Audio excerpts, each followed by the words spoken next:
And welcome to Weather and Ag in Focus on this Friday, November 7th. It's 1:06 in the afternoon. I'm Chief Meteorologist Dean Wysocki, along with our Ag Director, Bridgette Readel. And we've got some cold air finally settling into the area, Bridgette. We've got our deer opener here in North Dakota this afternoon and in Minnesota tomorrow. And I'll tell you what, it's going to feel like it's deer season. I'll tell you, this is the first cold snap that we've had so far this season. We've been spoiled in terms of temperatures, and there's going to be a little clipper system coming our way as we head into Saturday, giving a little bit of light snow through the state, mainly from about the Devil's Lake Basin through the James River Valley and then south into South Dakota. So most of it west of the valley. Could see a few snowflakes here and there, but most of the accumulating snow, and even that's going to be light, will be out in the central part of the state. But it will be windy, so I know that's going to be a factor if you're out in the deer stands. It's going to be a cold one with wind chills in the teens most of the weekend. So bundle up if you're going to be out this weekend. Well, most of those folks are getting out to start hunting already this afternoon. Deer season in North Dakota probably opened up at noon today. I didn't even look because this is probably first year in a couple. I haven't actually put in for a tag. Just wasn't going to have time this November. So I hope everybody who's out there hunting today is staying warm, lots of layers, and I bet it's not a bad thing if you're walking a shelter belt to stay warm instead of having to post at the end. I know that much. Right. Much better feeling. So quite a number of things to do and to talk about today. Some of those include the fact that, as always, we are indeed on our live stream, Facebook, YouTube, Acres TV. You can watch us there, WDAY, Weather and Ag in Focus. We very much say thank you to the Coral Laundromat Studio. If you are planning on doing some bow hunting this season and you need to have that clothing washed where you're not worried about scent, etc., they can help you over at the Coral Laundromat. And they are on Veterans Boulevard. You can either drop your items off or you can stay in a nice warm environment and wash them, fluff them, and take care of them from there. I also want to give a great big thank you to Grateful Cratefuls. They created a gift package for me that I received on Wednesday. It's pretty stellar. I will tell you right now, the candle smells fabulous. The pens are outstanding, and they put notepads in there. A few things don't make me as happy as tiny notepads that are just perfect for my desk. So thank you to them. All right. We are starting a new segment this week. In fact, today. We're going to be joined on Fridays by Gregg Hanson. He is with Hanson AgriCommodities. We want to start doing this as a summary to what's been going on through the markets throughout the week. Because the grain and livestock markets, they can be confusing, especially grain right this time of year. So much has been happening. So if you wish to do a better job in your marketing, here's your chance to learn more, ask questions.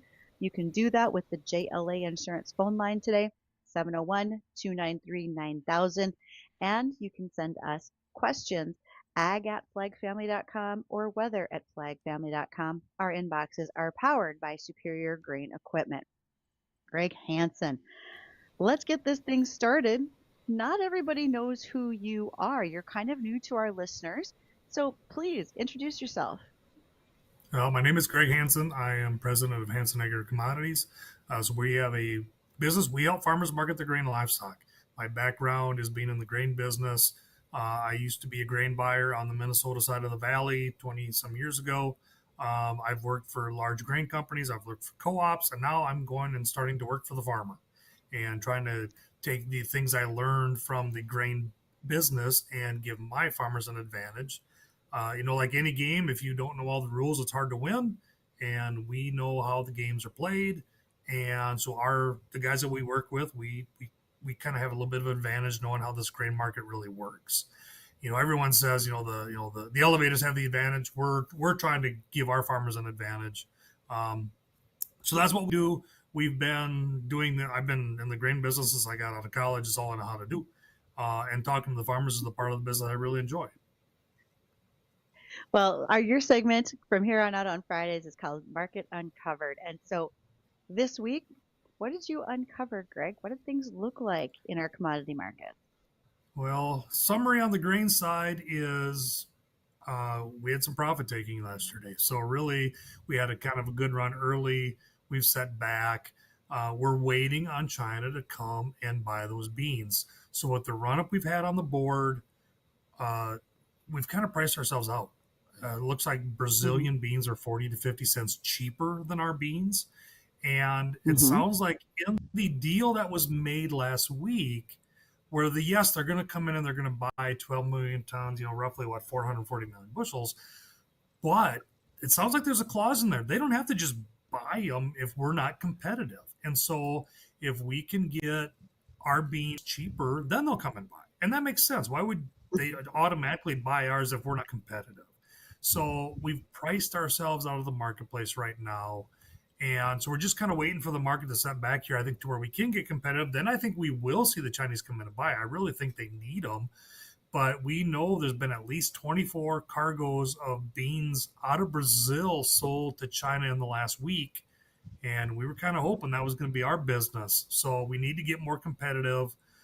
So that's part of it. I think we're due for a little more correction, but it's been a lot of this China talk. China talk has brought us up. We're not seeing it follow through. China talk's bringing us down. And Greg, we've got a question from one of our listeners. They just sent us an email asking, what are the tariffs doing to the market right now? Well, it makes it more difficult to export because if the Trump administration is going to put a tariff on somebody, they're going to want to retaliate. And so what do we export to those people? Well, our ag producers are the best in the world. We overproduce. We produce way more. And I don't care if it's grains, if it's meats, if it's oil seeds, we produce more than we can consume for the most part. And so we have to export that excess.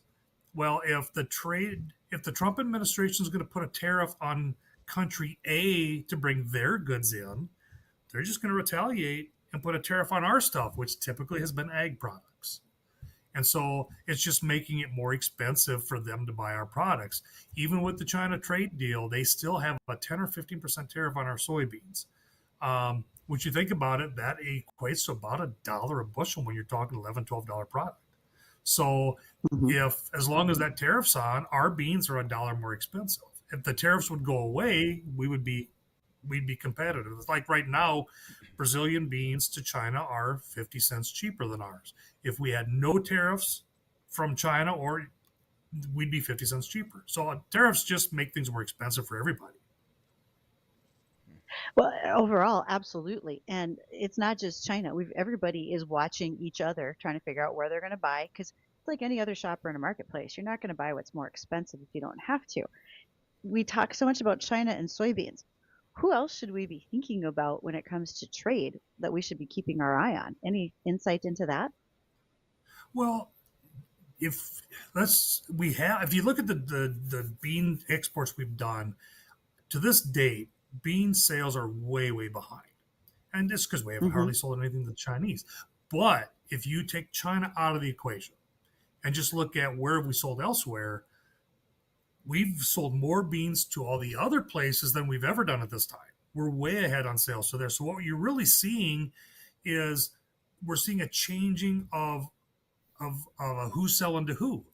As China has bought more and more and more beans out of Brazil because they're trying to avoid buying from us, Brazil then can't do all the other normal business they do. And so we go and we take that over and we do that business. So we've actually been seeing sales into Europe. I know something like Netherlands are buying some, Belgium's buying some. So, I mean, we've been able to sell more to Europe than we've been able to do in the past. We've sold more to some other Middle Eastern countries that normally Brazil would get that business. So we're kind of shuffling business around. So on the bean side, that's what you would look at. On the corn side, we've actually done a lot of business with Spain with the dry weather they had last summer or this past summer in Europe. And then, of course, with the Ukraine war going on, we've been able to do quite a bit of corn business to Spain. So, I mean, we're always looking for where can we do more business. It's just tariffs have kind of changed, so it's not normal business. We're trying to figure out where can we go and sell elsewhere. And it's, I'd say, it's changing a lot of dance partners. Who's buying from who. I really like that you're pointing out that there are other things going on in the world besides just China. We get too hung up on that first buyer and forget that there's other markets open. Speaking of other markets, what's going on in cattle these days? Well, it has not been a fun week. Um, we did close a little better today. Live cattle is going to be up 250 to 3.25. Feeders up 230 to 435. But it was another day of panic as far as it feels like the funds, the managed money is bailing to look for the exits. There's a it seems like we continue to hear the Trump administration. They want to bring beef prices down. Well, by that chatter, we've seen the futures price. We've seen futures drop 20 some dollars now, Nat, the way it looks, give or take. But Mm-hmm. the box numbers haven't dropped that much. The box numbers have only dropped $4 or $5. So all we've really done is we've dropped the futures, which is allowing the packer to drop his cattle bid. So the cattle guy's getting less money, but the box numbers aren't dropping that much. The consumer isn't going to see this. And so all we're doing is just giving the packer a better margin today. All right. Those are just a couple of the things that are going on in the market right now. What did we miss, Greg? Are there other market uncoverings that you noticed this week that we should make sure people are aware of? Well, like I said, when we go back to talking about China, we up here where we live, the Minnesota Dakotas, we really need to have that PMW business, that export program to China. When you look at where our beans are and freight spreads around the world, if you look at a farmer in Illinois, well, his basis is pretty good. There were pushes for beans just 3 weeks ago. We've been exporting a lot of these exports that we have been doing are getting exported out of the Gulf. And so you've got processing, you've got Gulf exports. The Illinois farmer, his bean basis is $1 better than ours. Where we live, we don't have enough processing yet. There's more. We got stuff coming on. You got Castleton, and they built Aberdeen a few years ago. There's more coming, but we raise a lot of soybeans up here in the Northwest plains, and we need to have a home for those beans. So I mean, long term, we got to figure out where that's going to go. Could we see some beans going to St. Louis to the river? Yeah, but ideally, we want our beans to go to the West Coast to China. So as far as our nearby cash bids go, we're going to be really watching spreads, freight spreads. We're going to be watching, as if the Chinese come in, and I would assume they would want to get the bulk of these off the West Coast. They really like our beans for long-term storage. They're on the dry side. I mean, all the farmers have seen how dry these beans get nowadays. The Chinese really like that for long-term storage. They keep forever. And so they like to get our beans and put in those warehouses. They want those beans.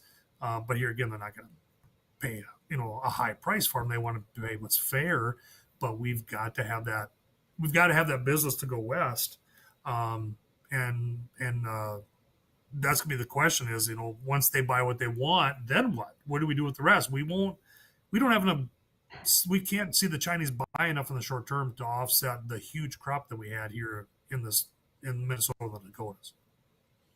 Absolutely. And we, like you mentioned right off the bat, we are built with infrastructure to go to the West. That's how we're stationed and invested. So we've got to be prepared for that market, and we will. Greg, thank you. I have a whole list of notes already for next week. So I look forward to visiting with you as we get into a regular routine of Fridays with Gregg Hanson, Hanson AgriCommodities for the Market Uncovered. Thanks for your time. Thank you. Have a good weekend. You too. We look forward to visiting with Greg again next week. And when you have questions, you can reach us on the JLA Insurance phone line, 701-293-9000.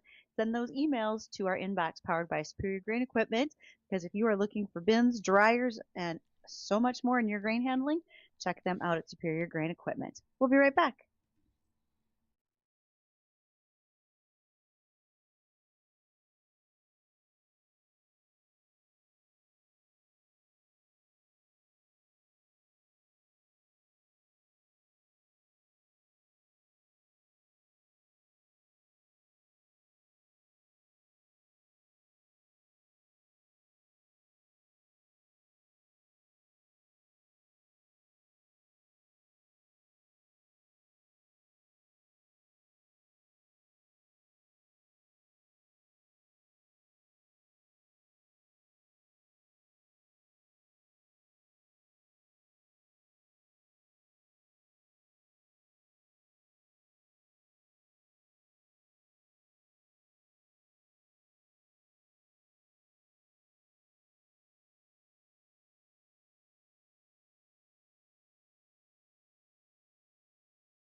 Happy to have you joining us here. And as always, you can send your questions to us by phone, JLA Insurance phone line, 701-293-9000. You can send emails to our our inbox, which is powered by Superior Grain Equipment, and you can reach mine, ag@flagfamily.com. Yesterday, I got some messages late in the day, and I didn't get a chance to see them until we were wrapping up the show. So thankfully, I have been able to communicate back and forth with both David and Todd. They're guys who made great points about a number of things we talked about yesterday. There's a good chance that we'll be having them on as guests to clarify their expertise and help us answer questions that come up during the show. Speaking of those questions that show up in the show, sometimes listeners want to know, why do farmers do that? And what a great way to answer those questions, but by bringing in a couple of our favorite listeners who listen diligently, ask us questions. And so we have in studio Naomi Orre, and we have on video Steve Bello. So Naomi, I'm going to ask you to introduce yourself to everyone, if you would, please. Hi, everybody. I am from the Fargo-Moorhead area. I'm originally from Ada, Minnesota. Okay, I'm sorry. Okay, sorry. Okay, we're just going to make a quick change because that poor mic was not working for Naomi. So now we're going to get her in place where we can hear her lovely voice today. Yes, we can. There we go. How's that? Okay, did I do my headphones on? Nice. Okay. Yeah. That's okay. We're going to get you in the right spot. Bridgette, is that Steve or is that, I thought it was Ozzy Osbourne there that we've got on with us. He's rocking it, I'm telling you.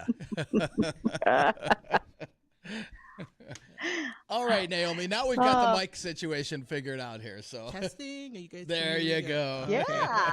Sorry about that, y'all. I'm from the Moorhead, Fargo area. I've been listening to this program since it started. I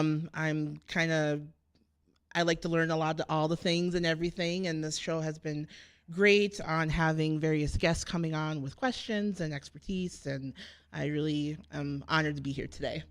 Well, thanks for being here, Thanks. Naomi. Of course. And our other Absolutely. one of our other faithful listeners, Steve Bello. Steve, welcome. And Steve, how did you're on the East Coast, if I'm not mistaken, is that correct? I am nowhere near Fargo, Moorhead. Yeah, so. I didn't think so. Hi, Naomi. Hello, Steve. Good to see you. Hello, we finally meet. Yes, of course. Yep. Yes. You're lucky you're over there then. Yes, Steve, introduce yourself, please. well, I wanted somebody else to introduce me, but they left. But obviously I'm Steve Bello, and I look like a cross between Geddy Lee and Cliff Burton, so that's okay. I get Ozzy sometimes. Yeah, I live in New Jersey. I'm a teacher, music teacher, guitar teacher. And as Bridgette so wonderfully said the other day, I'm an independent musician, which is very true. I pretty much do everything by myself. And, I've grown to learn the agricultural world and the weather world as well, to be very fair there. So I'm still very wet behind the ears about a lot of stuff. Thank God my hair covers my ears. And, I'm hoping Naomi has better questions than I do. Oh boy. I'm not worried about either one of you. I really am not. So, all right. I like doing this segment because, why do farmers do that? What are the things that we talk about on this show that really produces some of the questions and the reasons why? So, I'm going to just ask. So, Naomi, did you come with anything that was particularly in mind today that you were like, okay, I've been wondering about this? What you got? Oh man, so many questions. Of course, I'm not a farmer. I'm a city girl, obviously. So is the harvesting done now, or is farmers still going out right now, even with this weather change for this weekend? Are people or farmers still going out at this time? Okay. Yeah. So as far as harvest is concerned right now, we still have a lot of folks who are listening to us from their combines, tractors, and trucks. We have corn that's continuing to be harvested. Yesterday, when I was on the road, I actually was parked across the gravel road from a soybean field that hadn't yet been combined. Sugar beets have pretty much wrapped up. I think we can put a bow on that one. Other crops like canola, sunflower, wheat, primarily out of the way, except in areas where we have had pretty heavy rainfall, and we're just not able to travel those fields. And talking with a crop consultant this morning closer to Minot, They have several fields that they continue to get stuck in. And so they're trying to even go earlier in the morning if possible when the ground is stiff so that they can travel without getting stuck. But it's been slow going. Our friends down at Oaks Truck and Trailer are going to get a lot of business pulling out all sorts of things, combines, grain carts, and so much more. But we're not quite done yet. We are getting closer, so that's a good thing. Makes sense. Thank you. Yeah. Well, Steve, do you want to throw one in on the fire, so to speak? No. No, but I think let Naomi do all the questions. I'll just look good. No, I do have a serious question, though. I do have a serious question.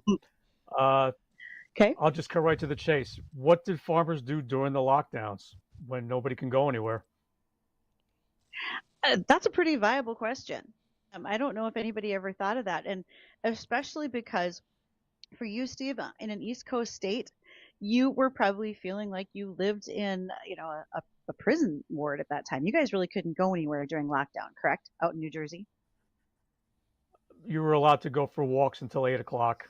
You know, Okay. you were allowed to go grocery shopping. You were allowed to do very menial tasks. I mean, otherwise, yeah. I mean, we were in a vice grip for a long time. But I just thought about like, I would see the videos of you guys in the fields and whatnot. And I don't want to sound morbid. I hope I don't. But I would hear No. stuff about, the way farmers, with the suicide rate and stuff like that. And I'm not going to talk about that. But I just wonder during the lockdowns, what were farmers able to do? I mean, could you cultivate anything? Could you grow anything? Or was it pretty much a barren wasteland for a while? I think that's a really great question. And you're right. Farmers are pretty isolated. So, and especially here in North Dakota, we didn't experience much of the same situations that other states did when it came to the lockdowns. In fact, South Dakota really never really closed anything at all. And farmers, because you're kind of out there on your own, you were still able to plant a crop, take care of it. There were instances where you had contactless delivery for seed, et cetera. Like it got dropped off at your place while you weren't around, or you drove in and your truck got loaded and you left without anybody really needing to interact. Good news, because we clean out grain bins, farmers probably had the corner on really great masks. So I remember my brother calling, trying to clean out grain bins and saying, could everybody else stop trying to buy the what are they, the N9 masks, because I'm trying to clean grain bins and I can't find them. But in the grand scheme of things, especially because of livestock, nobody stopped. We kept taking care of them. We kept transporting product, and really, we made sure that ingredients kept flowing into our food system. So I consider that a really good question. Now, we'll have more of them when we return. I might even have a few questions for the two of you. So we will do that after the news. Stay tuned. We'll be back to talk to our Why Do Farmers Do That guests, Naomi and Steve, when we return.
Wow.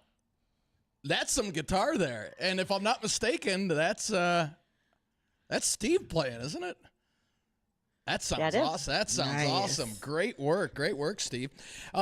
So we've got our two faithful listeners, Naomi and Steve. And Naomi, you've got a question for us. What do you got? Another random question in my brain. All right.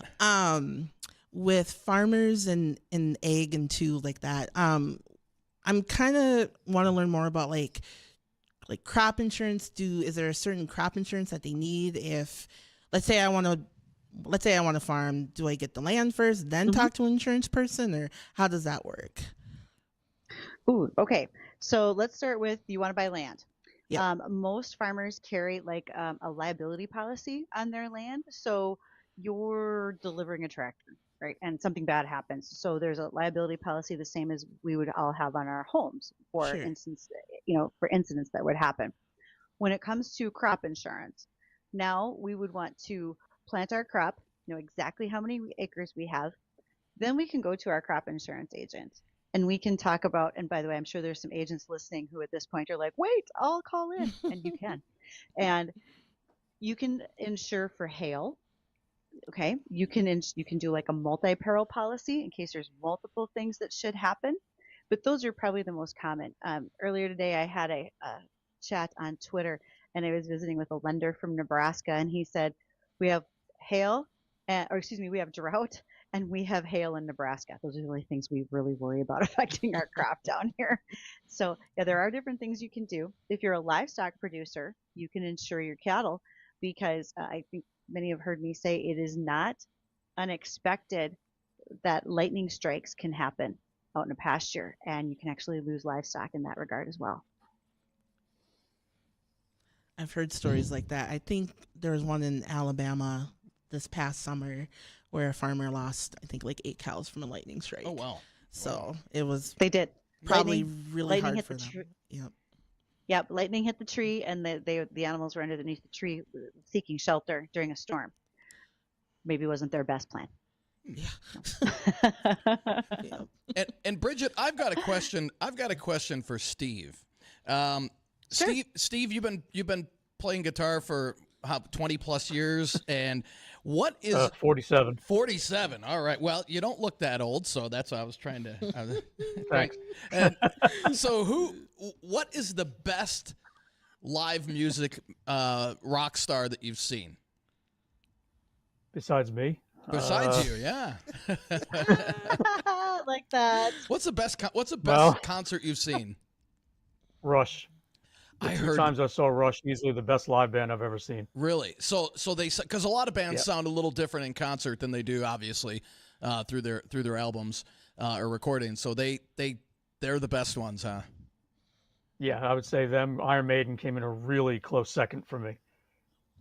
Awesome. Very nice. Well, This has nothing to do with farming. I That's have- all right. No, it doesn't. But I had to toss that out there.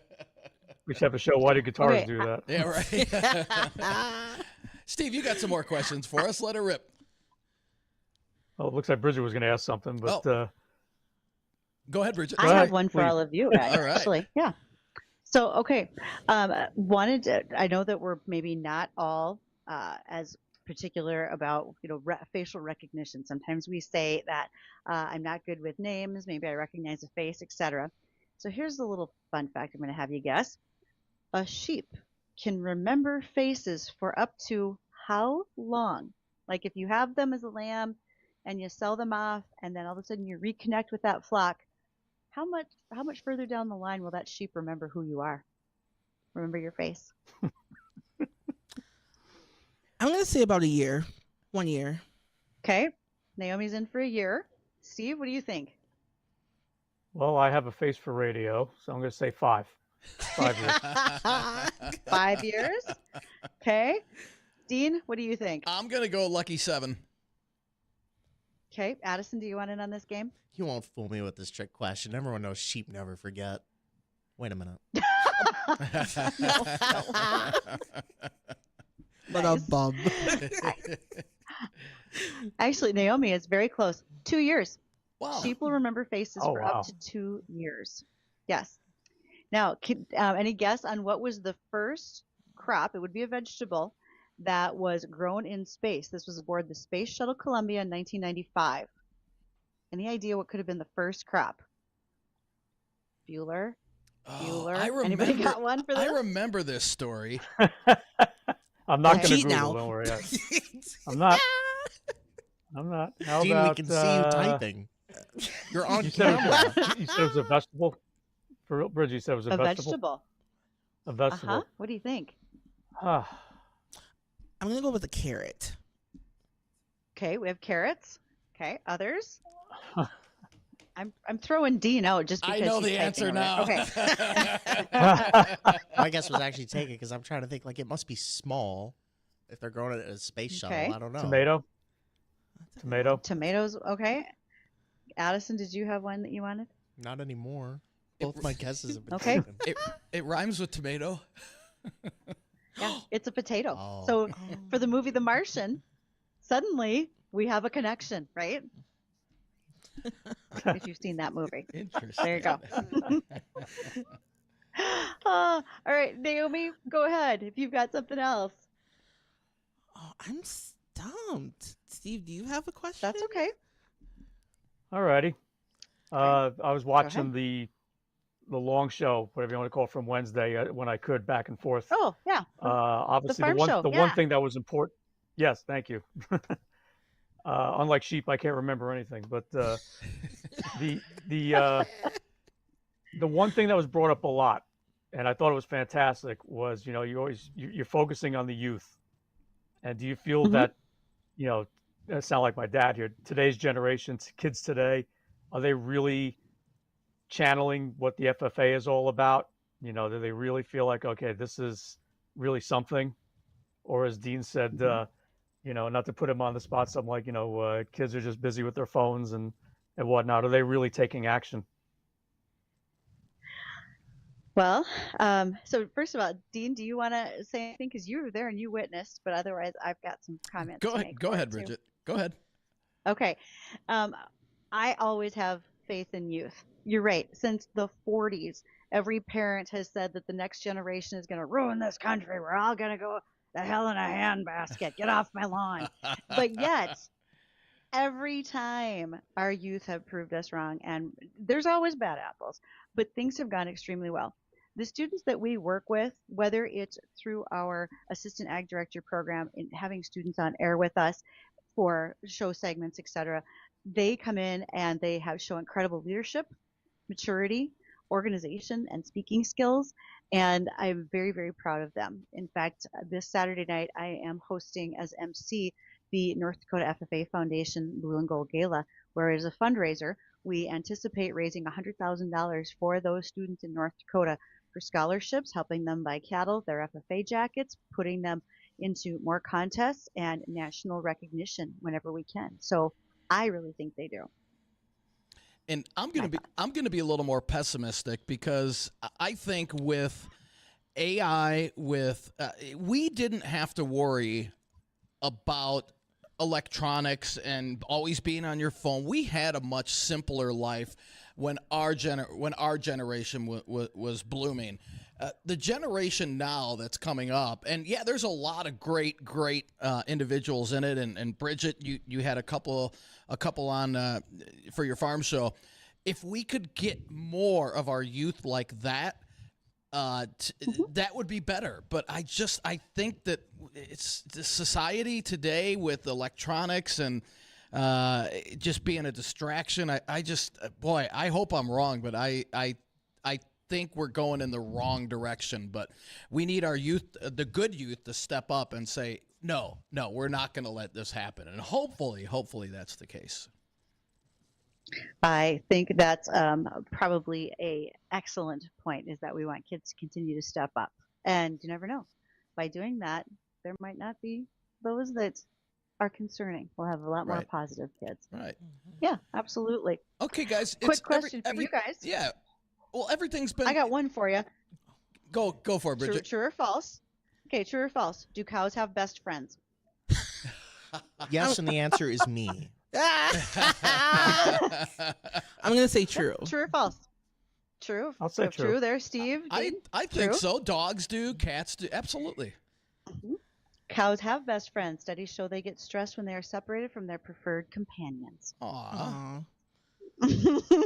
There you go. Sweet. All right. Last round for questions. Steve, Naomi, what you guys got? Any weather questions? Ooh. I feel left out, Addison. I feel totally left out here. Okay, I got one. Okay, Naomi's got one. So, kind of going back a little bit with the June 20th event that happened here. Okay. What was your stress level like? Were you nervous that it was going to hit more here with the tornado part, or No. And, I think starting off in my career, when you first start off, when you have a big weather event like that, it is stressful. And I think it comes across. But when you've been doing it for 30 plus years, you don't, that stress level doesn't rise. Now you can feel the energy, like if you're on live broadcasting, of a major tornado, a tornadic event, you definitely feel the adrenaline, but the nerves usually don't kick in. They don't. Yeah. Good question. Yeah. I like that. Steve. All right. Yeah, Steve's got one thing, and then I want to hear it. Okay, Dean. How's that retention pond? It's doing quite well. Now, I'm going to be really honest. I asked Bridgette this privately because I didn't want anybody getting in trouble. I didn't want to get censored. Sure. I would never embarrass anybody, but in this case, I'm going to. Perfect. Do you have a Farm Hub account? oh god. Do I have a farm hub account? I do not. That's a good one. I like it. I don't. But now Dean, I like you. You know that. But we always have a good time. now I'm gonna look into it. Oh boy. Oh, geez. I That's gotta say, classic. you guys are a great fun way to end a Friday. It has been a busy week, whether it's been in the markets, at our studios, and so much more. Thank you, Steve and Naomi, for coming along. Just have a little fun with us today. Thank you. It was great. Naomi was great. It was really great. Am I red? Just a little bit, yeah. Just a little bit. Yeah. Like Bridgette's shirt, yeah. Oh, Steve. Awesome. Well, you guys have yourself a wonderful weekend. Stay warm. Steve, you've got some pretty cold air coming to the East Coast later in the weekend, so be ready for that. Be ready for that. And speaking of cold weather, when we come back, we'll detail our forecast, which is going to be the coldest weather so far this season, followed by a quick warm-up. We'll give you the details on that coming up right after the break.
And welcome back to Weather and Ag in Focus. 1:54 in the afternoon. Temperatures outside in the low to mid 30s across the area, even a few upper 20s in the far northern valley. And deer opener today, and we've got pretty strong north winds gusting over 25. And we're going to continue with the windy conditions throughout the day today. And then as we head into tomorrow, we're going to see a few snow showers in the area. Again, there will not be any accumulation here in the FM area. If you're going out west, let's say from Minot over towards Devil's Lake, down south through Jamestown, and over into South Dakota, kind of a northwest to southeast band of light snow. Those areas could pick up an inch or so. But here in the valley and in the Lakes country, we're not going to see any accumulating snow out of this. But we will see windy conditions and cold weather through the weekend, with highs only in the about 30 to 34 degree range. But a quick rebound. We'll be in the upper 30s to near 40 on Monday. And by the end of next week, we'll be back into the low 50s. And this weather has been brought to you by Progressive Ag Risk Management. So the good news is this cold snap isn't going to last long. But this is going to pack a punch. This is going to set records, not for us, but all the way down into the southeast, where they're expecting frost and freeze conditions into the panhandle of Florida. A little early to have that happen for this cold of weather, but that goes to show you how strong this cold weather is going to be as it punches southward. But like I said, we warm up quickly next week. So again, this pattern has been pretty interesting for the first part of the LRC cycle, and the next couple of weeks are going to be they're going to be interesting. I do see the possibility of this pattern being set in terms of cycle length. It looks like we're going into a pattern that was similar to that first part of October, where we were very wet across the state.